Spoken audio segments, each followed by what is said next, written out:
Today was a press conference that was highlighting the arrest that actually happened right here in this park.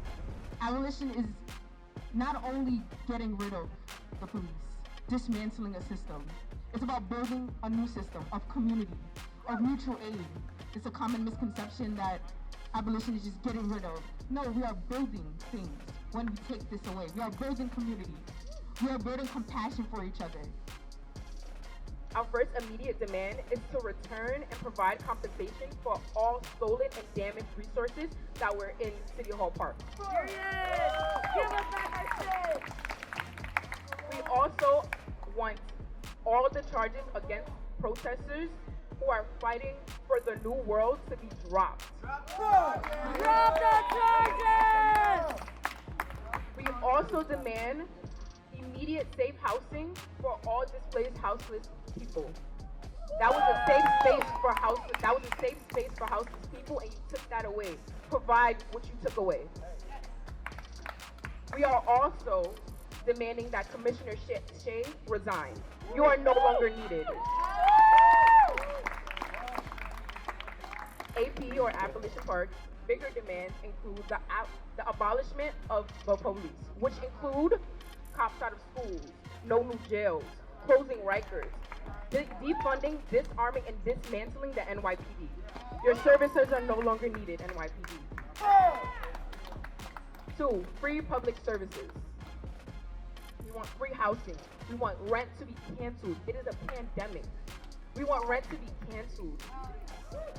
We want free public health care. We want free MTA. We want a restructuring of the NYCHA system. And lastly, free them all. That's what we call it at AP. Free them all. This includes solitary confinement. No. Prison labor, not a thing. And cash bail, also not a thing. We are abolitionists, so we believe that all these things will be dismantled when we abolish the police. But we want to make sure these are clear and stated that we do not want these things anymore. Solitary confinement is inhumane.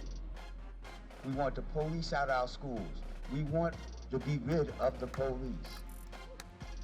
We want the money to go back into the communities.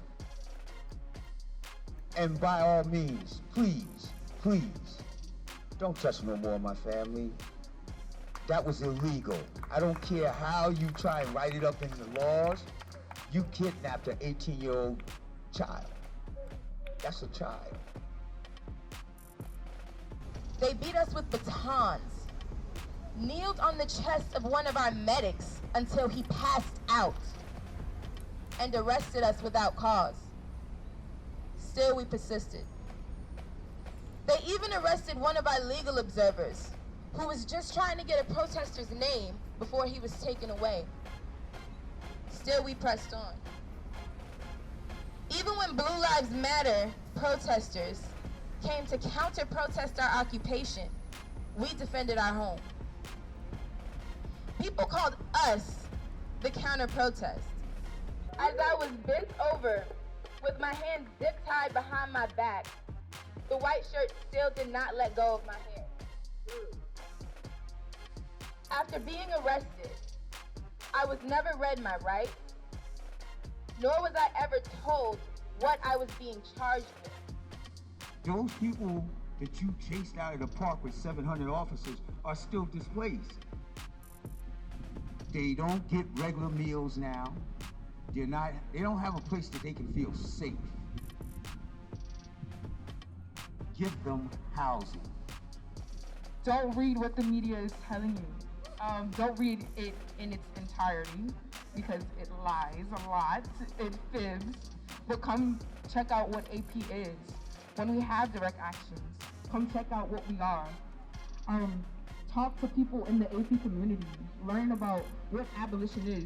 It's not a scary word. It's not a scary thought. Abolition is going to happen, and it's going to happen now. Black businesses have always been here, and they will be here forever. I just felt like this generation in general, education-wise, we're excelling, we're learning, we're open to learning more. We have the resources to learn more, which is why I feel like Black businesses are on the up and up. They're going to thrive. Also, us as Black people, people of color, and even white allies are noticing like, hey, we need to shift our money towards Black businesses. It was very important to me that I mentioned George Floyd because honestly, that could have been my father. And it hurts me that all of this media attention that was around his name and Breonna Taylor's name as well has just disappeared. So I felt that it was important that I bring that back into the light. And also I felt like it was important that I showed a bit of the reason that I started this all. Because, you know, I've always known how the world relates to me, or how the world relates to my father, how it relates to us differently as Black people. And I've always been vocal about that, and I've always done like things from home that I could do, but George Floyd and Breonna Taylor, that whole wave was the first time I actually made it out to protest. And I'm glad that I did. I just felt like I needed to tie it all back into how it began.